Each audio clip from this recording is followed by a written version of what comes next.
Il y a ce bâtiment, mais qui est le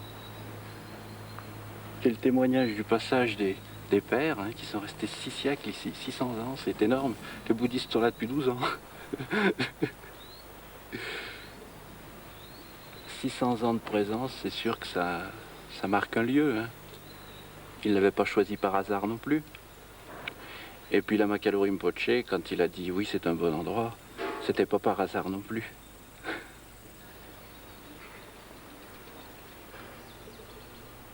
Maintenant, évidemment, il y a des chartreuses où il n'y a plus de chartreux. Alors c'est des bouddhistes qui viennent à la place. Mais l'esprit est un peu le même. Les pères chartreux, on parle souvent de monastères. En fait, c'est un groupement d'ermites. Hein. Et ce qui se passe au moins dans certaines parties d'ici, notamment les centres de retraite, il y a une vie très, très, très proche, hein, de la vie des chartreux. Chaque retraitant est dans sa cellule. Mais médite toute la journée comme les moines priaient, contemplaient.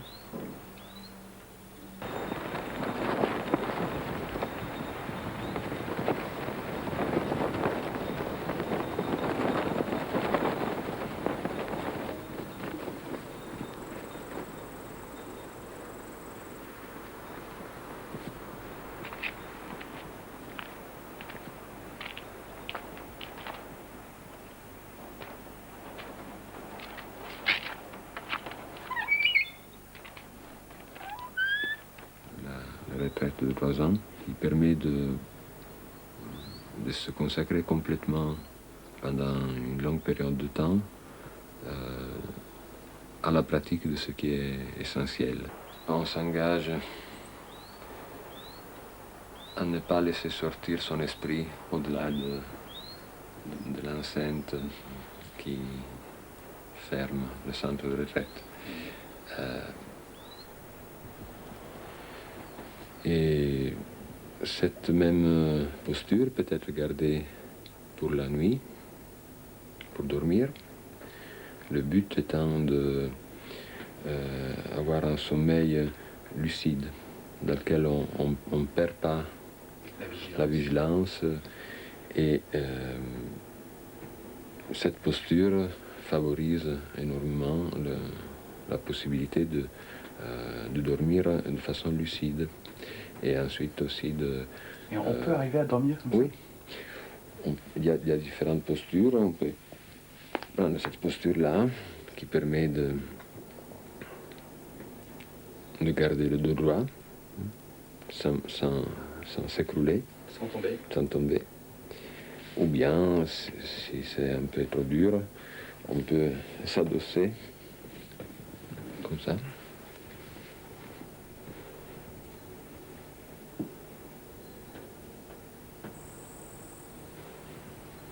Vigilance et attention à garder l'esprit sans fixation, sans polarisation, sans point de référence particulier,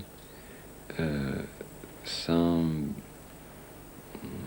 le laisser partir dans ses distractions habituelles, dans le papillonnement habituel, en le laissant vraiment dans ce qu'on appelle l'instant présent. Finalement, l'état de méditation consiste à rester dans l'état naturel de l'esprit, son état fondamental. Il n'y a plus la croyance en une existence réelle d'un moi et du monde qui est habituellement perçu comme autre.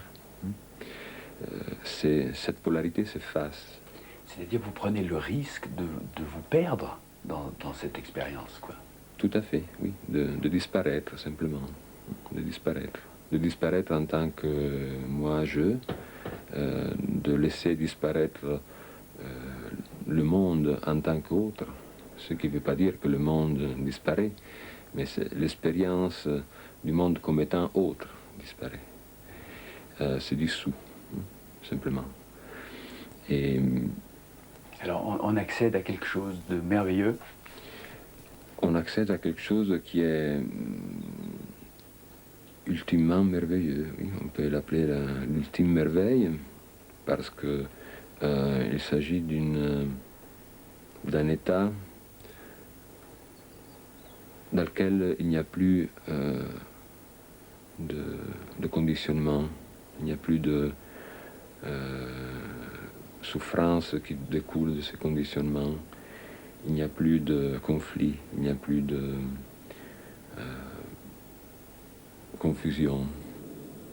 Dans la perspective bouddhiste, il n'y a pas Dieu au sens habituel du terme. Et on peut dire qu'à la place de Dieu, on peut mettre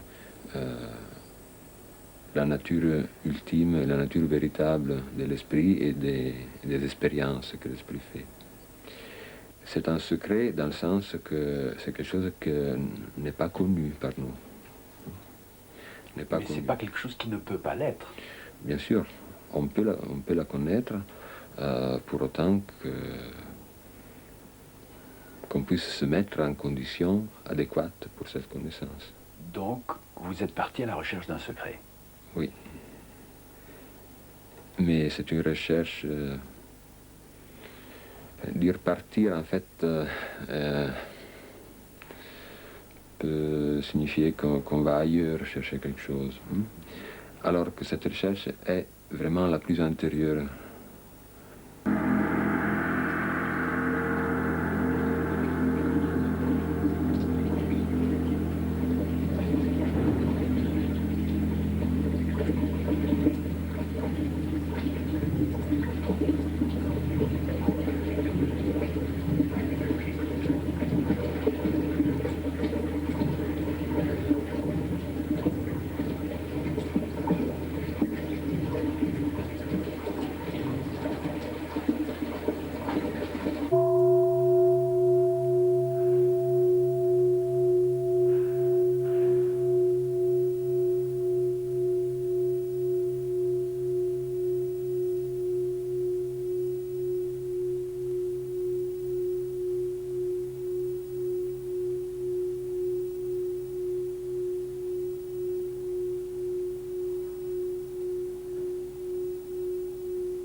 Tout peut survenir lorsque l'on médite.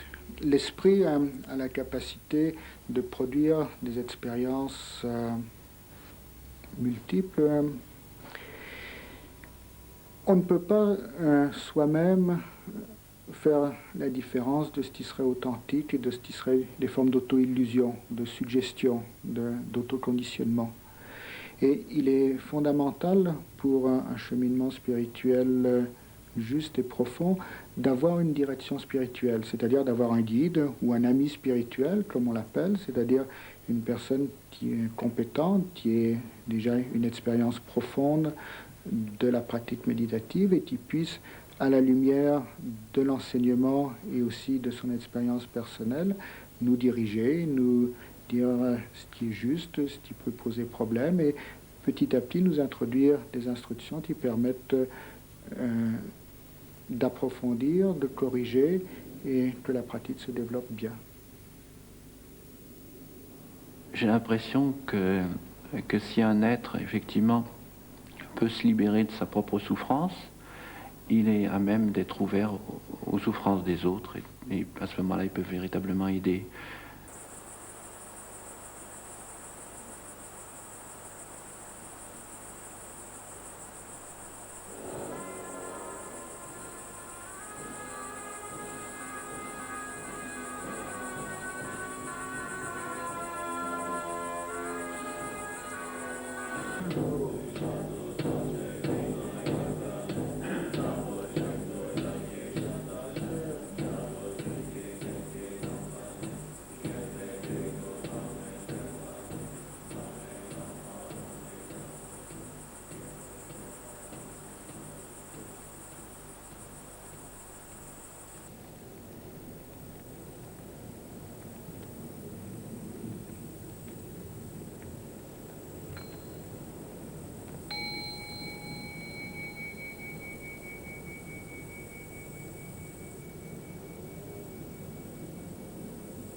Quand on est au milieu des montagnes, on est construit à cette échelle. Il y a quelque chose en nous qui est de cette grandeur, qui participe à cette grandeur. Et la pureté d'un lac, la hauteur d'une montagne, révèle extérieurement quelque chose qui est en nous, mais qui n'est pas moi. C'est pour ça que c'est drôle.